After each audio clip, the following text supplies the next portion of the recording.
All right, so here we are again today with another episode of Women in Electronics podcast program.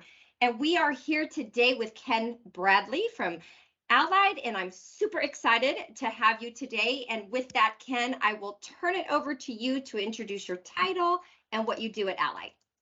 Yeah, great to be here, Jackie. Thank you so much for asking me. And just delighted to take part in this. And I'll give you a little introduction to myself. I work for Allied Electronics and Automation based in Fort Worth. I've been with the organization for 18 years. It's absolutely stunning that it's been that long. Wow. But it's flown by. It's been a great ride. And I'm currently the president of our business for the Americas. And so within our group, which is the RS group that we're a part of, we're represented across the globe throughout EMEA, APAC, and then also the Americas. And so we have three distinct regions broken down by those areas. And my responsibility is for the Americas side of that, where we operate as Allied, as I've referenced. So been in this position for 3 years this month, where I first got the initial assignment. And we've been on a fast-paced journey to really kind of accelerate this business and really elevate ambitions within our organization for what we can become. And made a lot of progress, but with the way the world works, you can't move too fast. And so it's always about what's next. And so we're looking ahead constantly and really trying to, shape the next step in our future at the present time. Wow. Well, it's really interesting because you said next. We just got back from our Women in Electronics annual conference, and that was the whole discussion. Ken, is next. What are you going to do next? So it's really good to hear you saying that. So anyway, I will start the interview with this question, and I ask everyone this because it's really fascinating to me that how we all got here, right, in this industry. So I'm going to ask you how you got your start in the industry and what changes have you seen over the years? Like if I look at it when my start in the industry to now, that's just a breadth of years of evolution, right? So how did you get your start and what significant changes have you seen in the industry? Yeah, so I had a very unorthodox entry into the industry, and it goes way back. So in the early years, my early, kind of formative years of working, I really didn't come out with any knowledge about what I wanted to do, particularly from school. So my first pursuit was this idea that I wanted to be a doctor because I love science, love studying. I still love science. And so I actually got my first degree path in university was really focused on positioning myself to go to medical school. And so I went into pre-med. And it wasn't very long. I actually got a degree in medical technology, and I was working in trauma laboratories. I was working at John Peter Smith Hospital here in Fort Worth in their trauma laboratory doing hematology studies, chemistry studies, coagulation, cell counts, all the stuff that typically is related to quickly diagnosing someone that's been through trauma. I enjoyed what I did, but I started discovering that there wasn't really an upward mobility path within that sort of space. And even as a physician, it's not necessarily like a traditional business environment where you progress your career in a similar way. And so I started wanting to explore other avenues and kind of finding myself. And so I went into more of a pure business environment just to test it. And I spent 5 years doing inside and outside sales for Ryder Systems and a big transportation company. We sold big contracts for truck leasing and logistics to companies, throughout the U.S. And I had a responsibility for the sales in a particular region around this area of Dallas, Fort Worth. And so that kind of was my first time to carry the bag, so to speak, and get a feeling for what many of our people feel like going out and engaging with customers. That led to a network contact with a customer who recruited me away. And I went to another local family-owned business here in Fort Worth, and so I won't bore you with the details of that next step. But my point is that my career evolved through networks that I created, and one thing always led to another based upon a relationship I had built with a customer or a relationship that I'd built with someone who I saw as a mentor.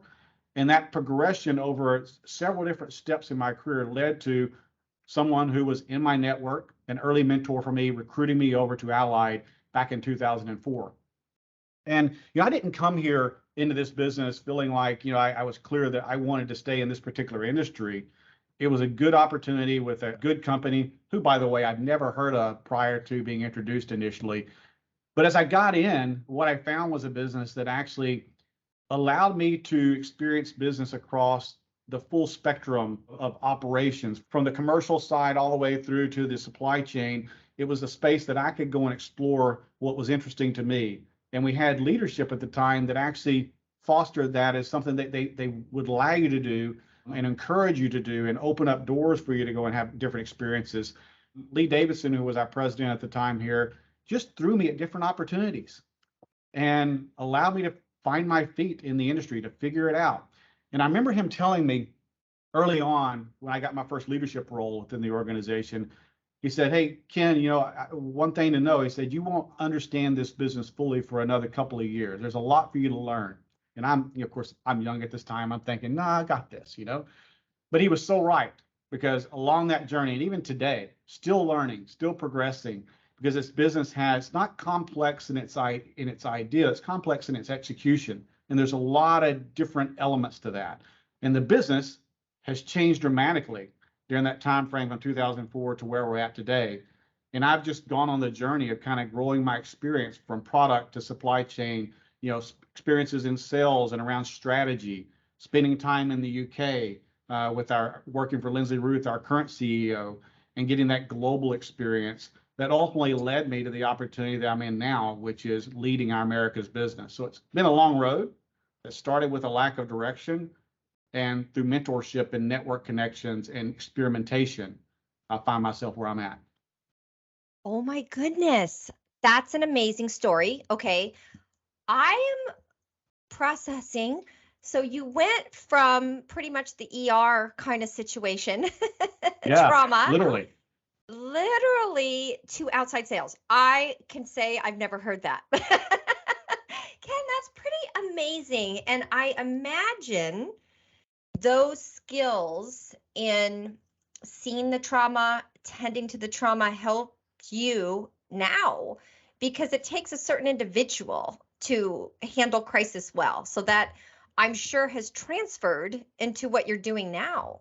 I wouldn't say necessarily, because where I was working, I was in the laboratory part of the trauma center. So I was working on specific testing to yield results for the doctors to make proper diagnoses. But I will make a connection there. I think the interest I have in science does translate a bit, because the desire to dissect the business comes from, I think, an interest in in detail and process, and kind of finding the root cause and then defining solutions off the back of that root cause for something that maybe we need to fix within the business.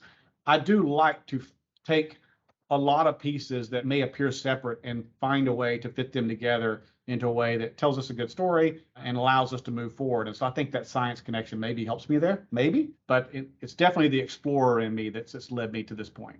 Okay, I like that. Explore in you. And also, you mentioned relationships. I would have to say that is so spot on, because it's such a relationship driven industry. And you were 100% correct.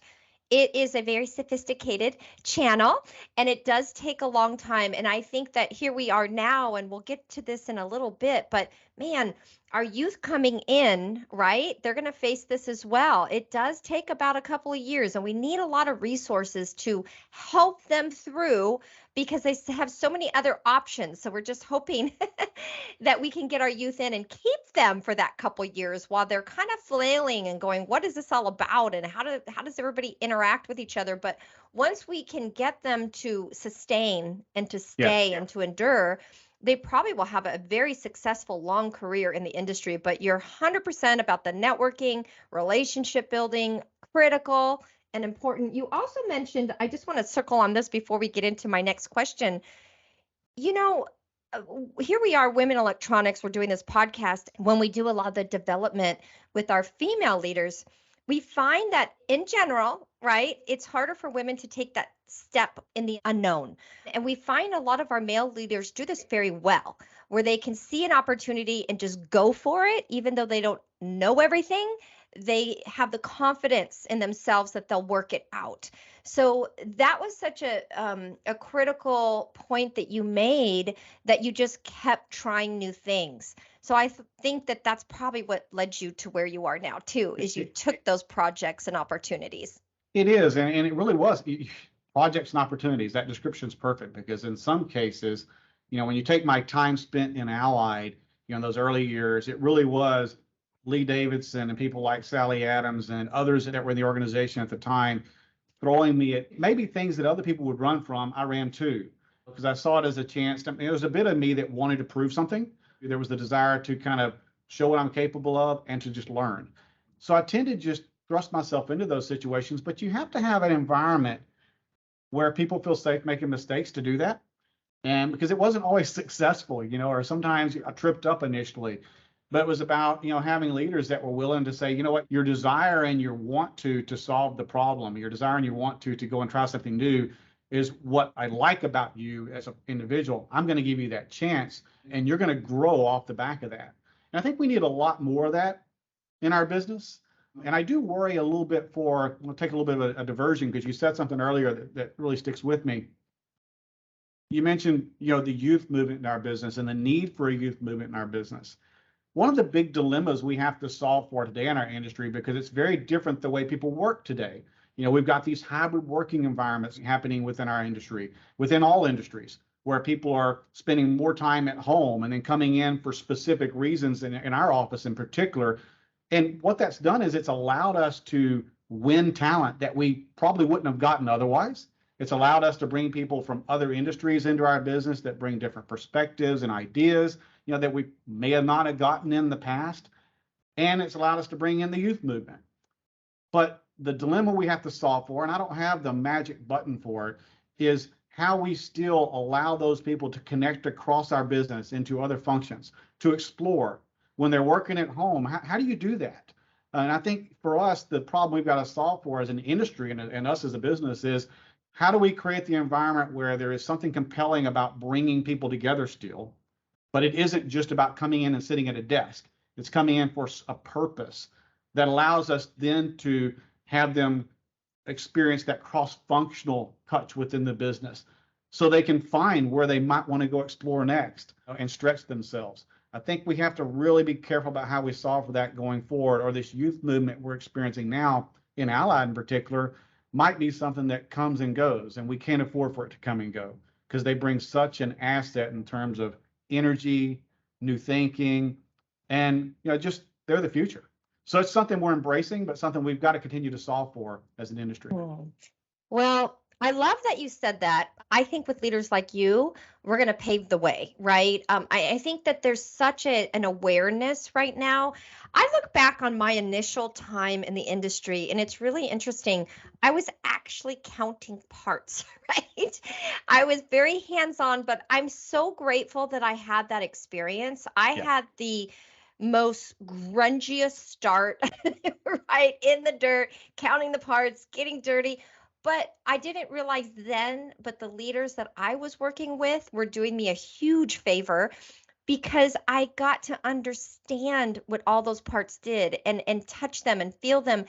And when I then reached a level where I was designing parts in, I understood what I was doing, right? Yes.